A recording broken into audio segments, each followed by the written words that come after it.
The Taliban has taken Afghanistan after the U.S. pulled our troops out of the country, capping off a 20-year war that the U.S. had no business fighting in the first place. Farron Cousins from Trial Order Magazine joins me now to explain why. You know, Farron, it's not the fact we needed to get out of Afghanistan. Right. We gave it our best shot. We needed to get out. We accomplished a lot, but had to get out. And so we have the collapse.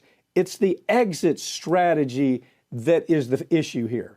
There was no plan. It was like a bunch of buffoons said, hey, let's get this done before the midterms. We got to do it in a hurry.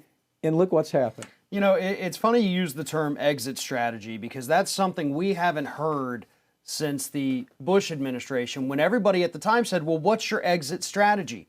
How do we get out of Iraq? How do we get out of Afghanistan? And at the time, we didn't have one.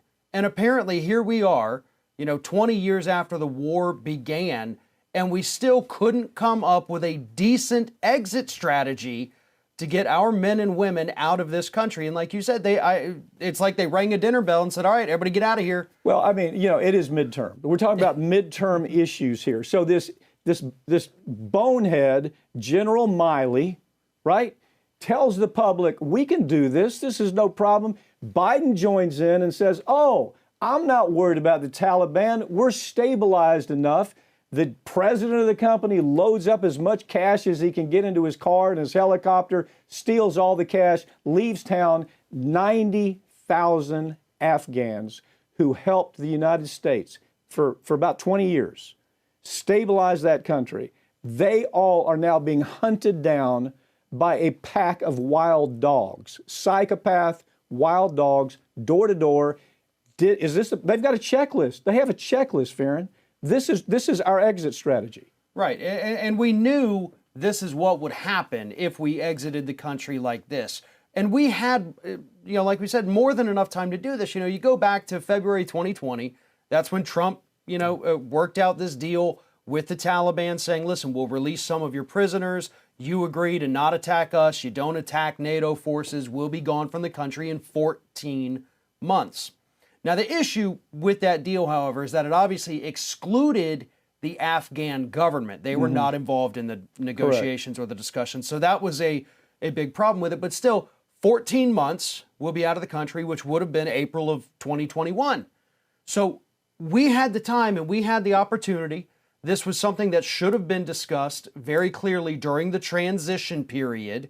And Biden should have known from day one, you're on the clock here.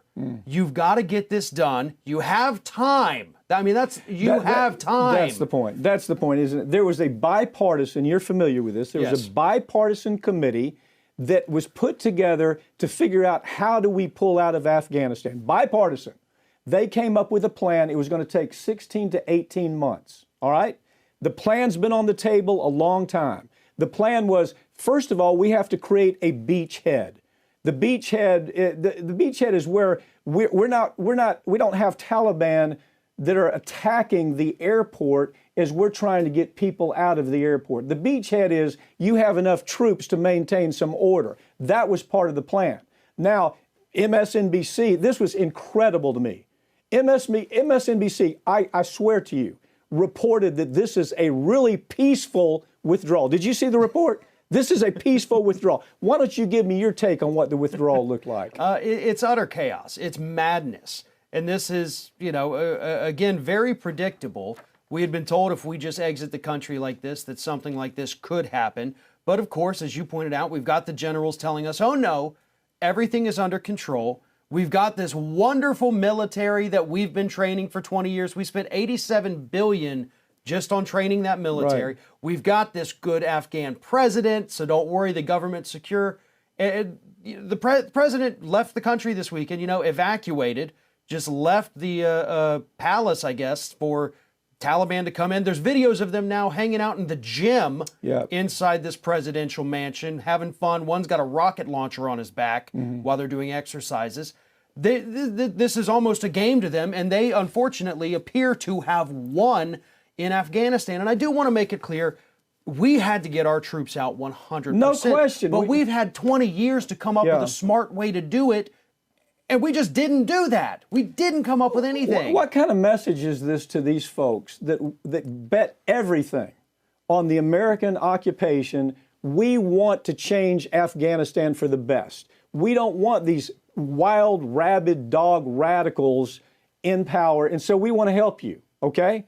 Now, there was a computer list that was put together, a digital computer list, apparently from what I'm reading, that basically is like a roadmap for the Taliban to go door to door and figure out who they are, rape their wives, take their children as human slaves, kill out, I suppose just kill or behead whoever's was on that list. We knew that going into it. Biden stands up and says, this really, really pissed me off. Biden in his speech says, well, we had to do this sometime. It's like we had to pull the Band-Aid off at some point. Really?